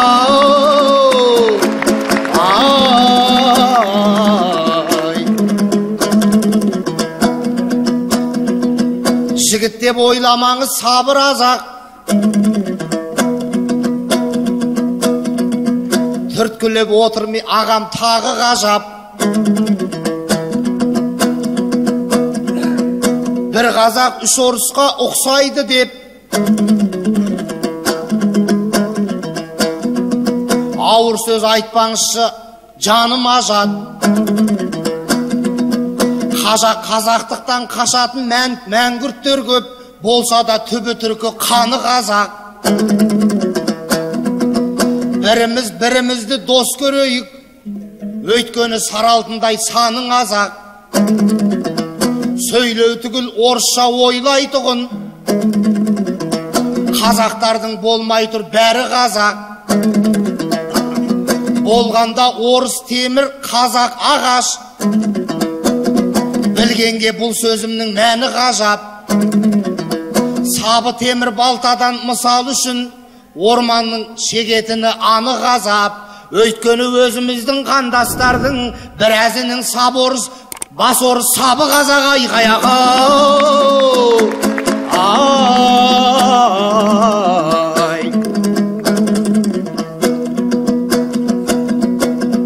ақ сүтпен біргесіңер анадағы. Тілді айтсаң жанарыңнан қан ағады. Жап-жалпақ 26 жыл өтсе де тимеді ау тәуелсіздік оған әлі. Қазақшаға тілдері шықпай жүрген, білемін биліктегі санағаны. Бір жылда үйренем деп уәде беріп, баспасөзден 5 деген бағалады. Бір жыл түгіл 10-15 жыл өтсе де уәдесі ұшты күйлі жоғалады. Осыдан соң ойыңа түседі екен түрлі дәстүрлер даладағы. Қазақтарда мынандай ғұрып болған, әлімсақтан қолданған бабалары. Жас малдың өңешімен қылқындырған, тілі шықпай сөйлемесе балалары. Басыма бір ой кеп тұр, шіркін бұлшақ, рухани жаңғыру деп ырқын бұрсақ. Көкелердің тілдері шығар мекен, бабамыздың дәл осы ғұрпын қылсақ. Ана тілі есіне түсер мекен, ауа жетпей қиналса мүмкін бір сәт, онда да қойдық емес бір жолата, өгіздің өңешімен қылқындырсақ. Айқаяға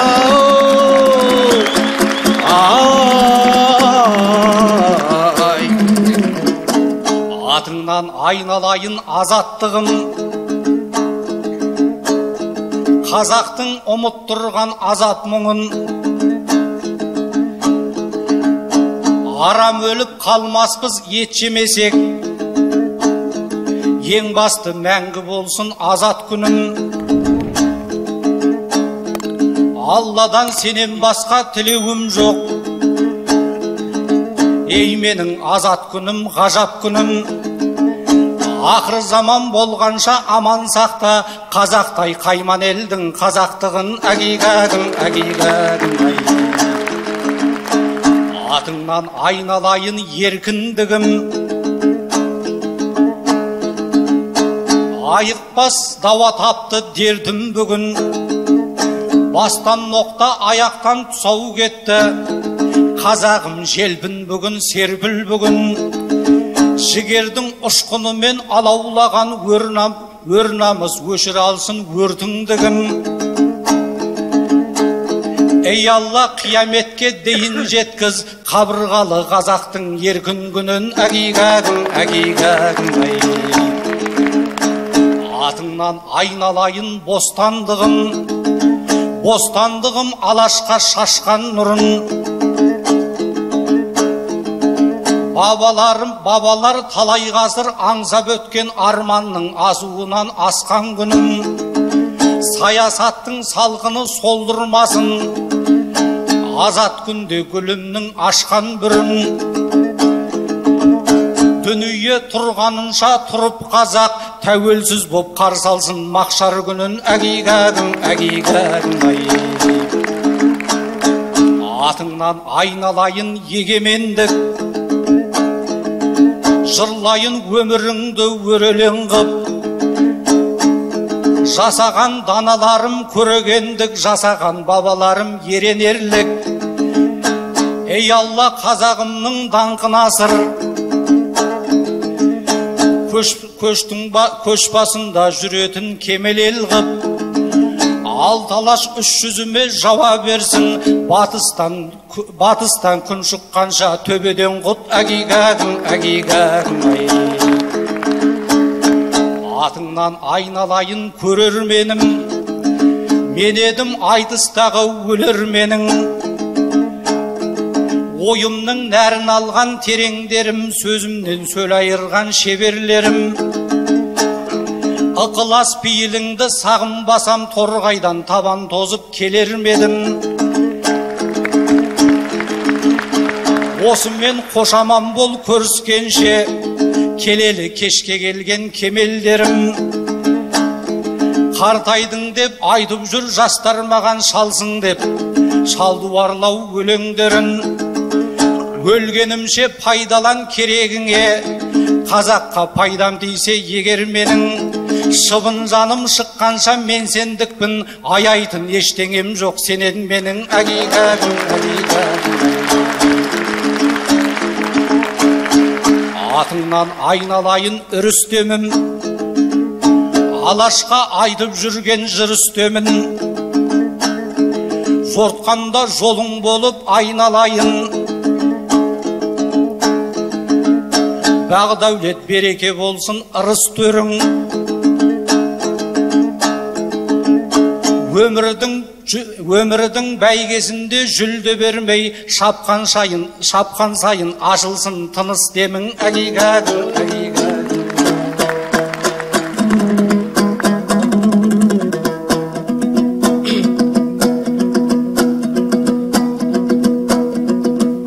даттауға бай, мақтауға сараңыңыз, ашуы ашып тұрған сабағымыз. Айтыста асан қайғы деп айтамыз, Айбектей абзал тұлға ағаны біз. Бостандық еркіндікті жырлағанда, жып-жылы жыр болды ғой жаңағыңыз. Ағайын іштеріңнен тәубедеңдер, оңға қарай бұрылды қадамымыз. Асан қайғы осылай сөйлеп жатса, түзеліп келе жатыр заманымыз. Айғаяға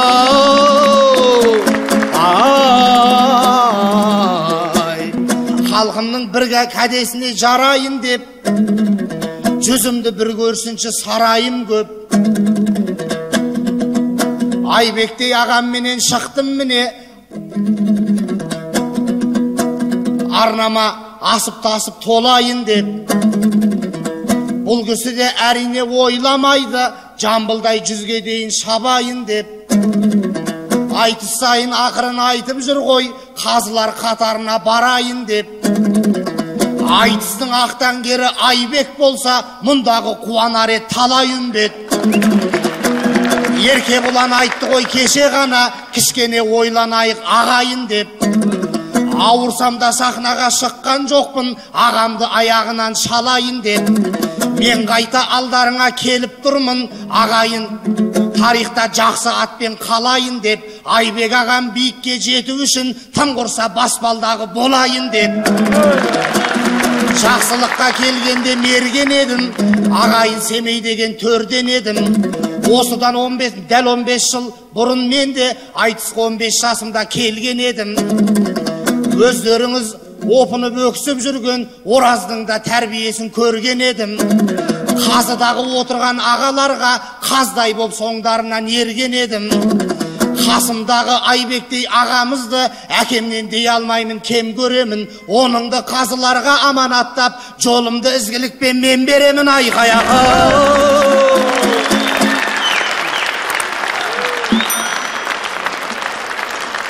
Жақсы.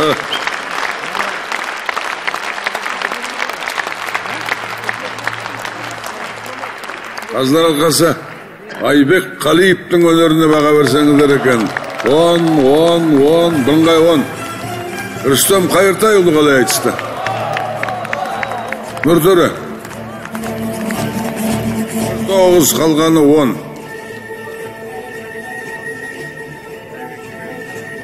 Айтыстың ақтық сайысына шыққан ақындардың соңғы жұбы. Кеше Мейірбекпен шайқасқан Қалижан Білдашев Шымкент ортада. Қалижанмен айтысатын біздің Ақтөбеден келіп тұрған арқалы ақынымыз Ершат Қайболдин.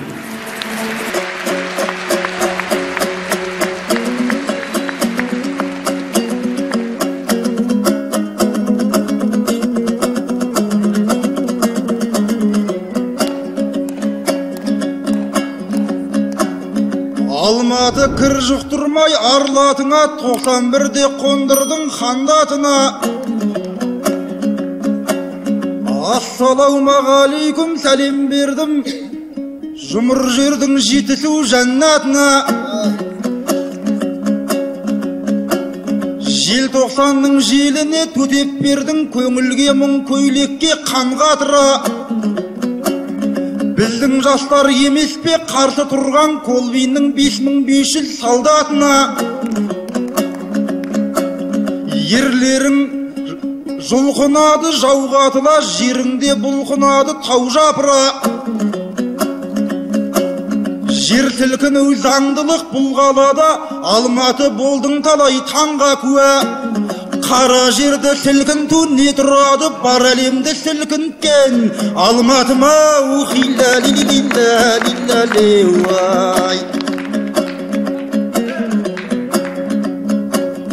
Көзім қорқақ болған мен қолым батыр, алғанмын үлкендерден қонымда ақыл. Екінші айналымда 10 ақым бар, білмеймін кім нешінші орында тұр. Білетінім бірінші айналымнан өтпей қалған ақындар толып жатыр. Айтыс әділ өтпеді деп кейбірі өкініштен сандарын соғып жатыр. Финалға өзім өтіп кеткесін бе, бұл айтыс өте әділ болып жатыр.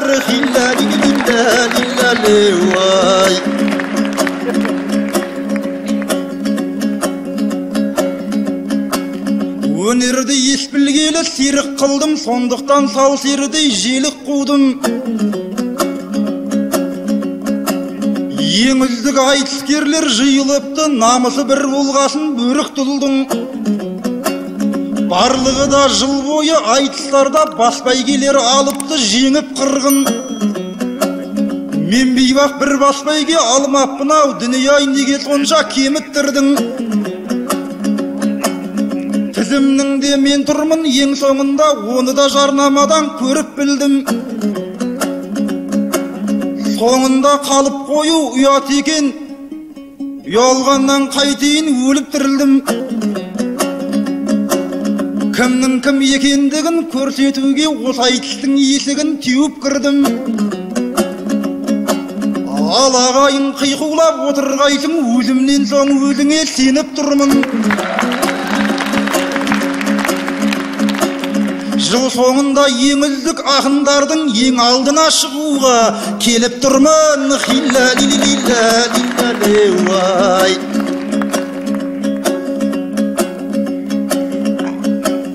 Келген адам қайтадан кетеді екен, айтысқа көппен келіп жеке кетем. Өзім бойдақ болғасын қыз болмаса жігіттермен айтысқан бекер екен. Өнерде менің жұбым Қалижандай өмірлік жұбай бар көкем екен. Түйелер 2 жылда бір төлдейді, 10 жылда табатыны бекеу екен.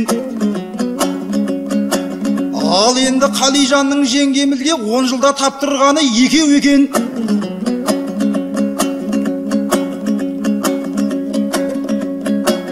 Түйеге қарағанда адамсың ғой, жылдамдықты арттырсаң нетеді екен.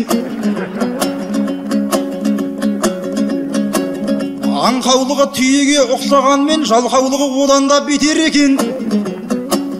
Мынауың бура болса өмір бойы інгенге жақындамай өтемекен. Хилла-ли-ли-ли-ла-ли-ла-ли-уай.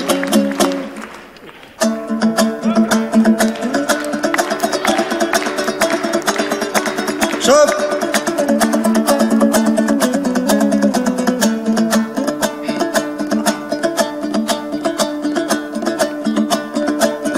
Ай, Ершат-ау, жақсы сөзің жанем демек, ал аузыңа жақсы сөз әрең келеді. Бура болса бұлағам не істейді деп байқұс бала қашты ғой зәреңгенеді. Інгенімнің иінін келтіремін, бурасын көрсе ол да сәлем береді. 10 жылда таптырдың деп 2 бала, түйені келтіресің дәлелге көп. Інілер әлдеріңе қарап алмай, әңгіме айтпаңдарса әлемде жоқ. Біреудің бар нәрсесін көре алмайтын Құдай-ау мынау қандай өрелгелермен еді. Ал өзінде туылған бала түгіл 10 туып беретін әйелде жоқ.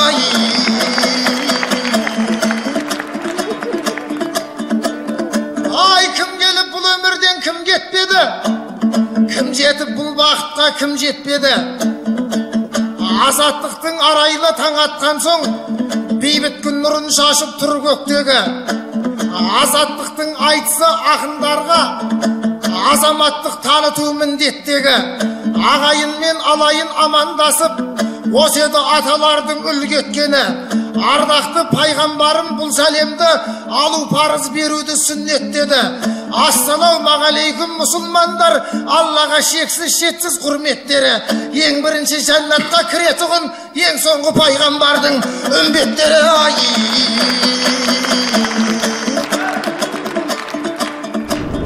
Ай, теңдікті бүгін жүрмен мүсіндейік.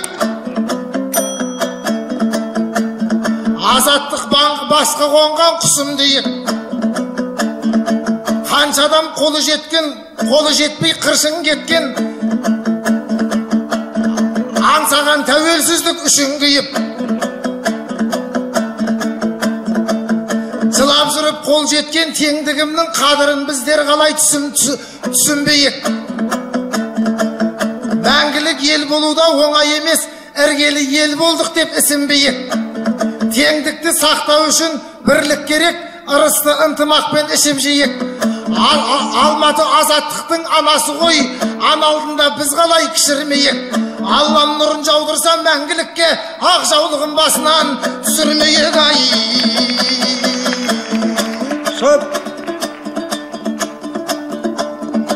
Ай, алтын басын иседе ар алдында, елуді білмейтін жау алдында. Қыз дегенге аузының салымы жоқ, жолығыппын айтысы жарамдылға.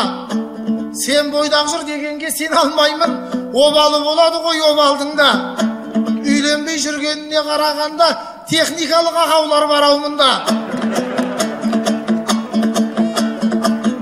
Ершат-ау, ел алдында күнде, Ершат саған айтпаймын ақыл күнде. Сөзін бір сөзіне құлақ тұр ағаңның да.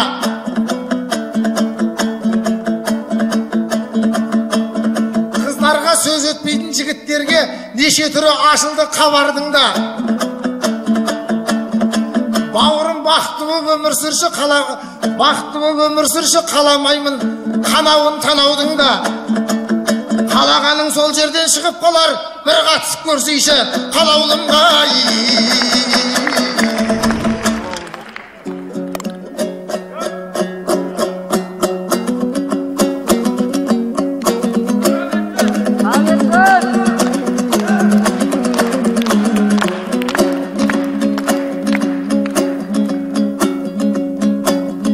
Қалаулым жаяншейін қалаулайлым, теңімді қалаулымнан таба алмаймын.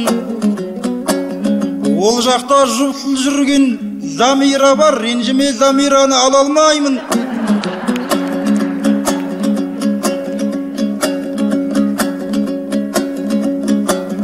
Қалаулымды қайтемін бір Алланың, қалаумен бұйыр жолыққан маған ләйлім.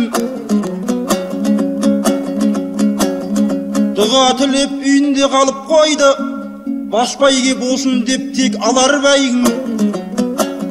Осы айтыстың көлігін ұтып алсам, айтысқа бойдақ болып оралмаймын. Ауылға барғаннан соң сол көлікпен қызымды алып қашам деп хабарлаймын. Мен сондықтан су жаңа көлігіммен сен айтқан қалаулымға бара алмаймын. Анда мында жүретін уақытым жоқ, құны да қымбаттап тұр жанармайдан.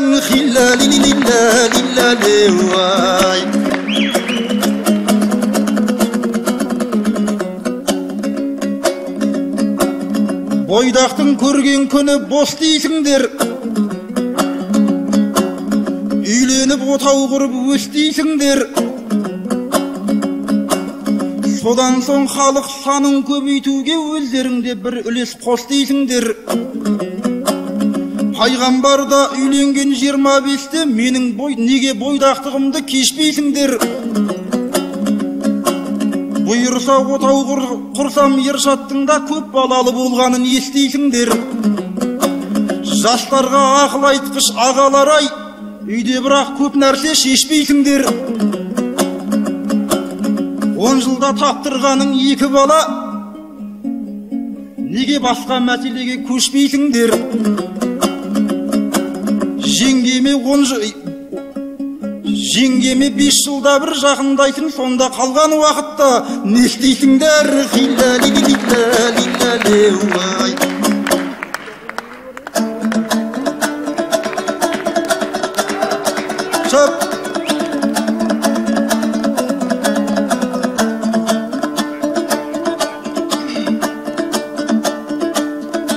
Ай, сезімі сұлуларға селт етпеген,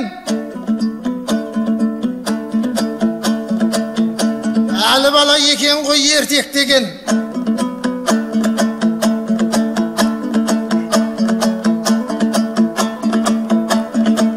Ершатта әңгімесін айтып жатыр, өне бойын алаулап өртекпеген. Еркекпін деп бір әнге сөз жазымен қыздар тұрбалардай телпекпенен. Соланың қазағыма хит болды ғой. Еркек кіндік қалмады жер теппеген. Не істейтінімді айтқанмен түсінбейсің, еңбектің дәмін білмес тер төкпеген. Бос уақытта не істейді деп сұрап отыр, баланың әңгімесі елпек деген. 10 жыл бойы осылар не істеді деп адам ғана айтады тентек деген. Сен бірақ тентек емес еркексің ғой, ондай нәрсе сұрамайды еркек деген. Ай, өмірден адаспайтын жол іздедім, елімнің ықыласынан ем іздедім. Алағайын аман бол көріскенше, өздеріңмен жүрегім егіз менің. Ершат сенде аман бол айналайын, өзіңе жар болатын теңіздегін. Айтыстың маңдайына біткен бала, келмейді өмір бақи жоқ іздегім. Айтыстың маңдайына біткен бала, аман жүр, келмейді менің жоқ іздегім. Ағаңның саған айтар ақылы бар, еліңнің тыңдап жүрші лебіздерін. Қай болдының баласы дегізсең де, қай болмағырдың баласы дегізбегін ай. Жақсы, рахмет. Қазылар, Ақтөбе, Ершат Қайболдин. 1, 2, 3 9-ы бар, 4 10-ы бар. Қалижан Білдашев, Шымкент. 1, 2 10-ы бар, қалғаны 9.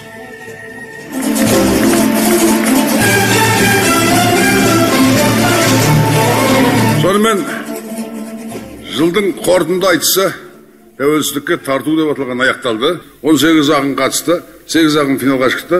Финалға шыға алмаған, бірақ жыл бойы жүлде көріп алған 10 ақынға әрқайсысына шабыттандыру сыйлығы 100 мың теңгеден, 12 ай бойы бір ақын айына 150 мың теңгеден тас кредиттің стипендиясын алып береді.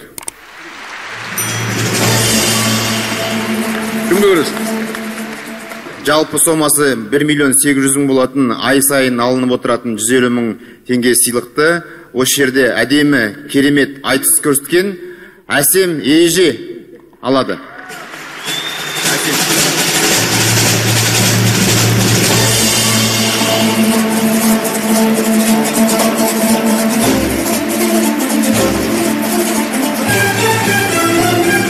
Астанада Әшімовтің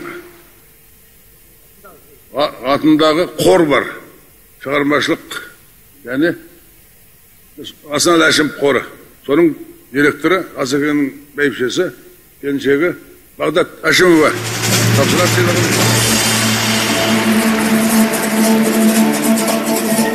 Саламатсыздар ма? Бүгінгі айтыс ақындар жарысы термешінің халықаралық одақ ұйымдастыруымен өткен тәуелсіздікке тарту атты республикалық қорытынды айтыста үздік өнер көрсеткен үшін Рүстем Қайыртайұлына 300 мың.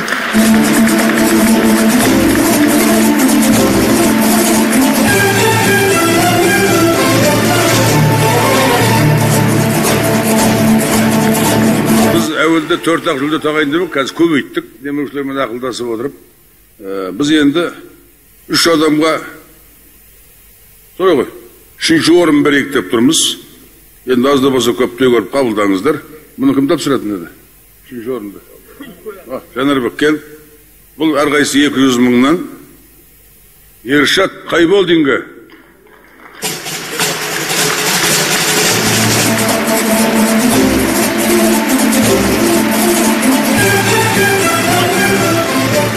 Тілеген Әділовке Қарағанды облысынан дәл осындай 3-ші орын сыйлығы.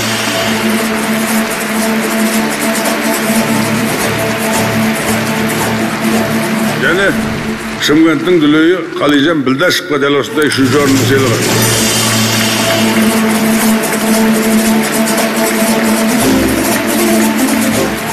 Құтты болсын Қалижан. 2-ші орын біреу ағады, соны 2-ге бөліп сен ақшасын көбейттік. Әрқайсысы 300 мыңнан 2-ші орынның сыйлығы. Бұл Еркебұлан Қайназарға.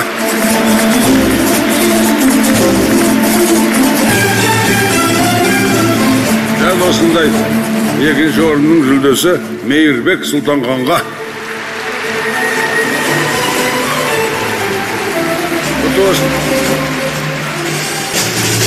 Бірінші орынның 1 миллион теңге жүлдесін Жансая Мусина иеленді.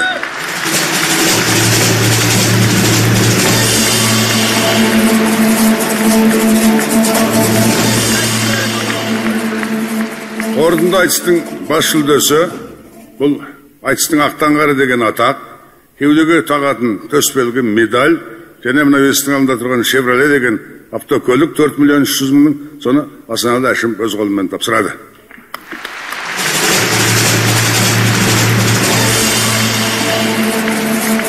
Енді бұл бүгіннен бастап тағайындалған атақ, алдағы уақытта жүре береді осындай айтыстың ақтаңгері деген бұл атақ айтыс ақындарына. Осы айтыс өнерінің ең жоғарғы атағы осы. Сондықтан бұл атақты біз Айбек Қалиевқа ұсынып отырмыз.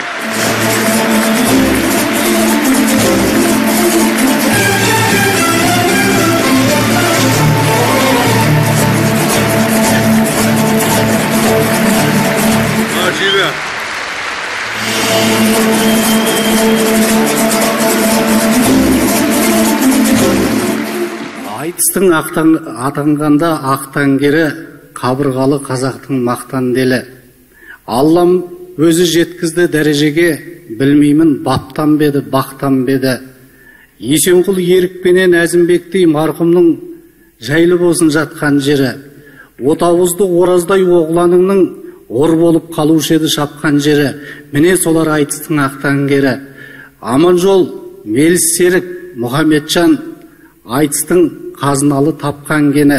Балғынбек Дәулеткерей бегарыстар айтыстың жүлде бермес қақпан белі. Міне солар айтыстың ақтаңгері. Мен үшін сен көрсеткен ықыластың болмайды патша отырған тақтан кемі.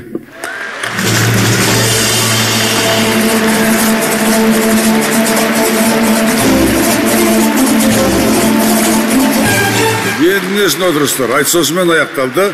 Бұл жыл сайын өтетін дәстүрлі жылдың қорытынды айтысы. Соны сіздер Шорабек Айдаровпен бірге көрдіңіздер дегенді ғана айтқым келеді.